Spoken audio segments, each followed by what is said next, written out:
এবারের ভোট হবে উৎসবমুখর। ভোটযুদ্ধে প্রত্যেকটি মানুষ তার ভোটাধিকার প্রয়োগের মধ্য দিয়ে পছন্দের প্রার্থীকে নির্বাচিত করবেন, যেন নির্বাচিত প্রতিনিধির হাতে মানুষের ইচ্ছা ও স্বপ্নের প্রতিফলন ঘটে। বুধবার বিকেলে জাতীয় দ্বাদশ সংসদ নির্বাচনে সুধানগর আমিনপুরের নৌকার মাঝি আহমেদ ফিরোজ কবিরকে বিজয়ী করার লক্ষ্যে রূপপুর ইউনিয়ন আওয়ামী লীগের আয়োজিত বিশেষ বর্ধিত সভায় বক্তারা এসব কথা বলেন। এর আগে থানা, ইউনিয়ন ও ওয়ার্ড পর্যায়ের শীর্ষ নেতাদের নেতৃত্বে খণ্ড খণ্ড মিছিল নিয়ে সভাস্থলে জড়ো হন নেতারা। এরপর বিপুল সংখ্যক নেতাকর্মী সমর্থকদের নিয়ে বর্ধিত সভাটি শুরু হয়। সভায় প্রধান অতিথির বক্তব্য দেন নৌকার মাঝি ও বর্তমান সংসদ সদস্য আহমেদ ফিরোজ কবির। নৌকাকে বিজয় করার পাশাপাশি ভোটকেন্দ্রে ভোটার উপস্থিতির উপর গুরুত্ব আরোপ করে বক্তব্য দেন ফিরোজ কবির। বিরোধী দলের লোকেরা না আসলেও নিজ দলের কর্মী সমর্থক ও সাধারণ মানুষদের ভোট কেন্দ্রে আনতে হবে। অড়ম্বরপূর্ণ পরিবেশে এবারের নৌকাকে বিজয় করতে হবে বলে উল্লেখ করে বক্তব্য দেন তিনি। রূপপুর ইউনিয়ন আওয়ামী লীগের সভাপতি নুরুল ইসলাম মোল্লার সভাপতিত্বে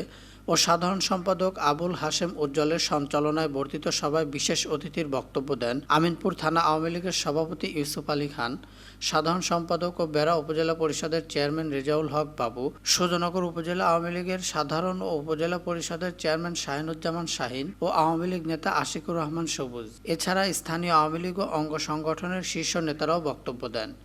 সভা শেষে রূপপুর ইউনিয়ন কার্যালয়ে একটি নৌকা উত্তোলন করেন নেতারা।